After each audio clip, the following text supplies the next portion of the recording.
this closure wig that I made a few days ago, and I wanted to record it and show you guys how I install mine. This is an easy way to apply your wig. I did use some freezing spray from Got to Be Good so my legs could lay down. I mean, it's not necessary. I just do it for the sake of the video because I'm about to take the wig off when I'm going to sleep. So here I'm going to take my blow dryer and dry it a little bit so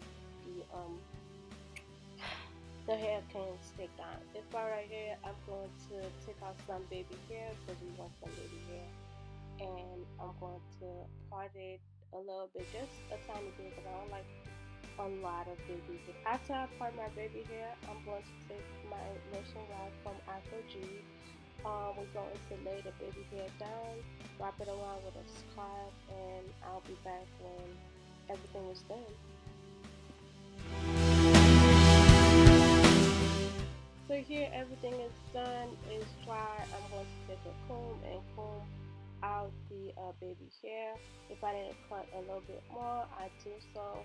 And after that, I didn't put any water in the hair. I went ahead and used some mousse for my hair because I didn't want to put any water. I also applied some argan oil to my hair, and we are done. Thank you guys so much for watching. Don't forget to like, comment, and subscribe, and I will see you guys on my next video. Bye.